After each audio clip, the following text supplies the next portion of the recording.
So, like, what are some of the challenges and successes you've had in teaching these student athletes over the years? Well, there's definitely been challenges. I think in the end, I'm just a big believer in doing things the right way. And I just think if you're a good person and you do things right and you use common sense and logic, I think any generation appreciates that and will be coached by that and taught by that. And so that's what I've tried to do. And I'm sorry, I missed that. I was looking at my text messages. Yeah, I bet. There you go. Yes, the millennial brewer. If a millennial takes a free throw and misses the rim by 3 feet, do you need to say, good work, great effort? I don't do it. I give you a 4.5 stars. No, I wouldn't do it. I always tell them the next buzzer they hear will be for them.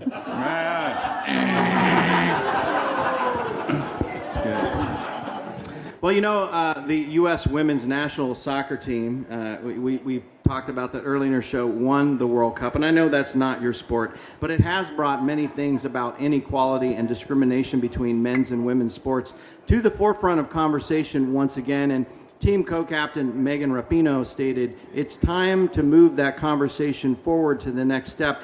What do you think that next step is? Boy, that's a hard question.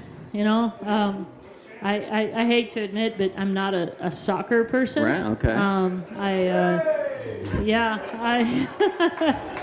The exposure that the team has brought to women's sports is great, and I think that, the WNBA is making great strides, and it's hard for me because I know how hard these young women work. And I know what great athletes they are, and I know how talented they are.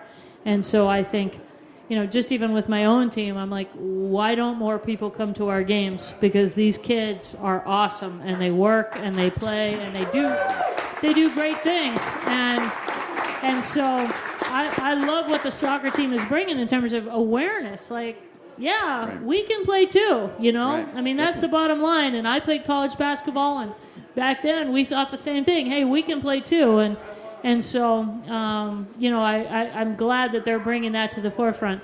I think that with the there's a lot of money things involved with it, and that's what the big argument has been is salaries and what they're getting paid. You're right, and that's where it gets difficult. I mean, it's the same thing with the WNBA. It's like they're not going to make anywhere near what the NBA makes because they don't bring in the same amount, and I get economics. I do get that portion of it, but the economics will change with more media exposure, with more fans coming to the games, all those things.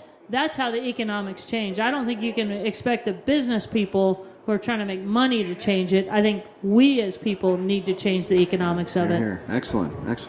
Your most amazing experience being a head coach is? Holy cow. Yeah. I think it might be right here, right now. Right here. This right is it. Here. That was easy. Thank you. That was it. You got it. I do have to admit that Wendy, you were very excited about coming on the show, right? I was. Yeah, I was kind of thrilled. And I was like, I don't want to talk about basketball. I want to talk about beer. Yeah, beer. All right, well. I love it. Well, you heard it here. Her most amazing experience is being on Weed Don't Tell Me. Wendy, it's been a true pleasure talking to you today. However, we have invited you here to play a game tonight that we're calling Dunker Meet Dunkle. As a basketball coach, I am sure you are well versed in terms of basketball. However, how familiar are you with the terms of brewing? We are going to ask you 3 questions about brewer terminology. Answer 2 of the 3 questions successfully, and you'll win a prize for one of our audience members, free beer and a pint glass. Dave, who is Wendy playing for tonight? Brenda.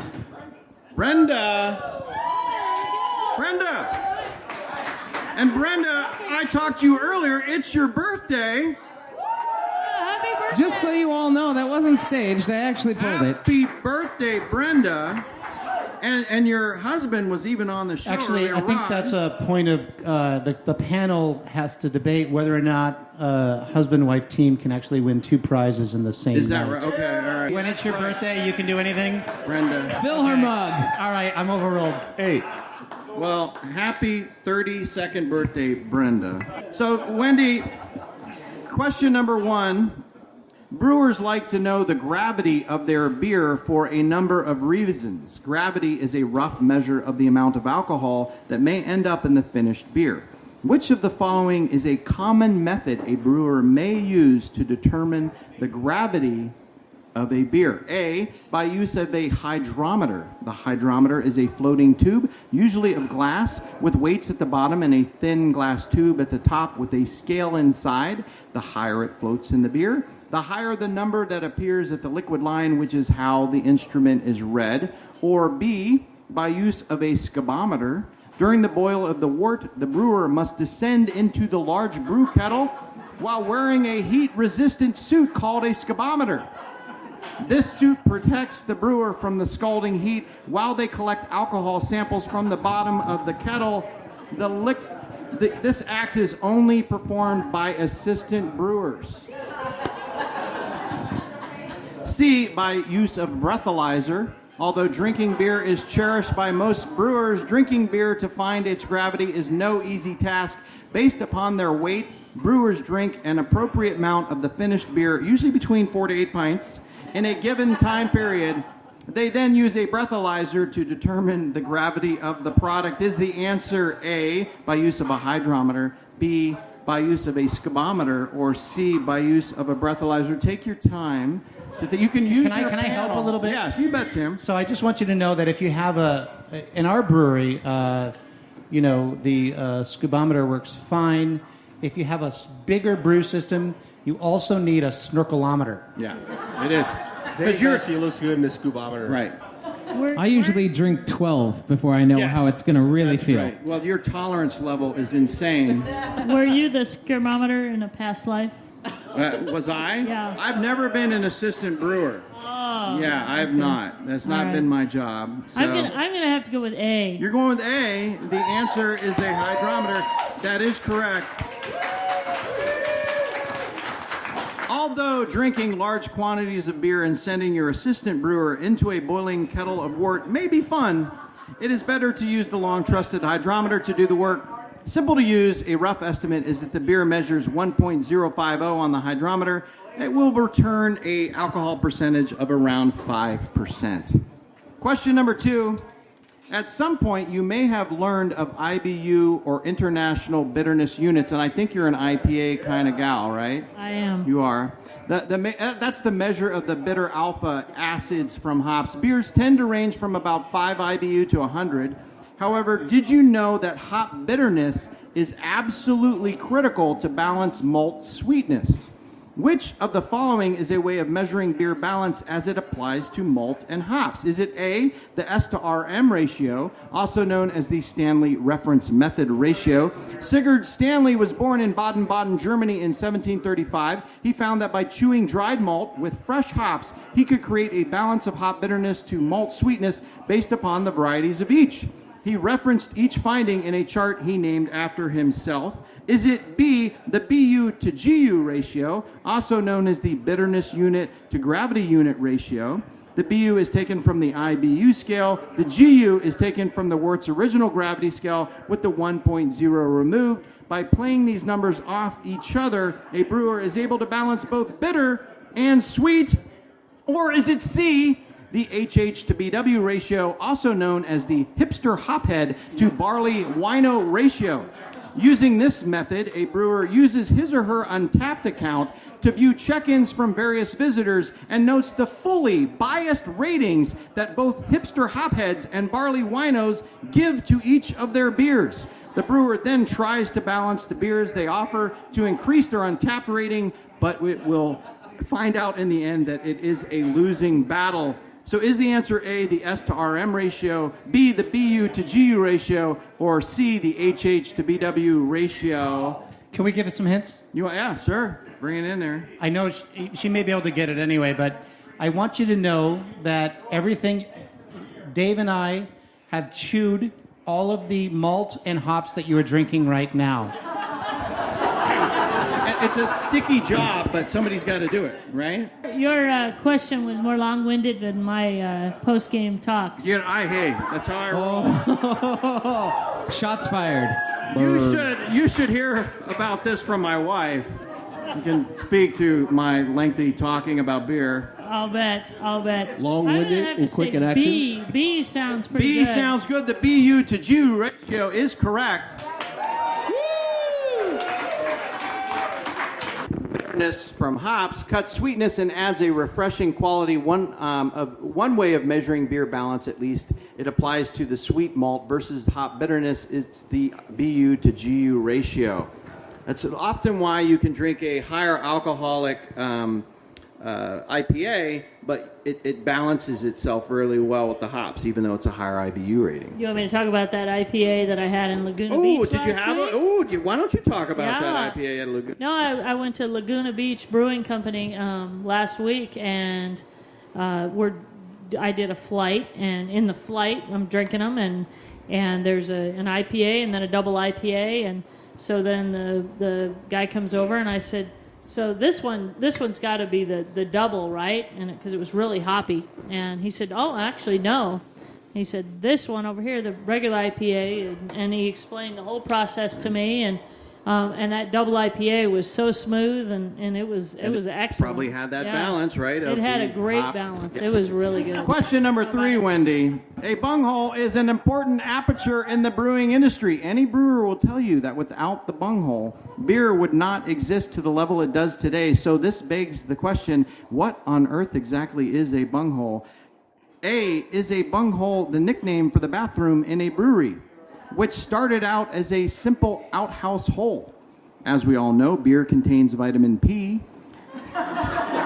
So the brewery bathroom has been essential to the success of any brewery for centuries. The term was almost forgotten until Mike Judge, creator of the 1990 show Beavis and Butthead, as well as a huge craft beer fan, a lot of people don't know that, brought the term back to life with the famous Beavis line, "I am Cornolio. I need DP for my bunghole." Obviously a fan of the show. Pretty good Beavis. I mean, I know. that's all I got. That was like spot on. Beavis. Okay. All right. Or is it B, the bunghole is the nickname for the head brewer's mouth? Believe it or not, some brewers think all they utter is gold, especially once they've won a medal or two of said color. This can leave others in the brewery wishing the brewer would just shut his bunghole. However, without said bunghole, much would be lost in the silence of that brewer's next brilliant idea or recipe. Or is the answer C, the bunghole is the inspection, cleaning, filling access hole in the side of old-style kegs and casks?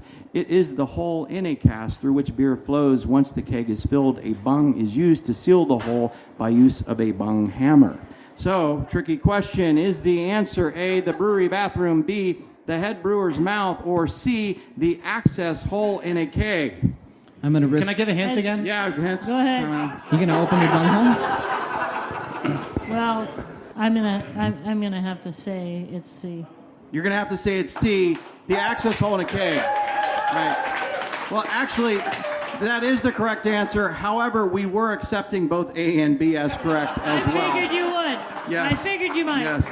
Although not as common today, as the modern keg has largely replaced the need for wooden barrels, many brewers are now using wooden barrels to age their beers, meaning bungholes are back, baby. I am Beerholio. Bring me something high ABV for my bunghole. So, are you gonna have I expect one of your next brews that you put forth will be bunghole. Oh. People already refer to us as Beavis and Yes. Butthead of brewing, Right. so So you definitely need a bunghole brew That's right. as a. When we go places, people like Dave and I will walk which into a one's place, Butthead? and they'll be like, "Here's Dave and Bunghole." Right. I'm thinking of kinda how it is. collaboration. Hey, Dave, how did Wendy do on our quiz? Well, once again, we've got an amazingly talented and smart guest, and she had a perfect score. 3 out of 3. 3 out of 3. So birthday girl. Brenda has won some free beer and a pint glass. Wendy Schuller, thank you so much for joining us on Wheat Don't Tell.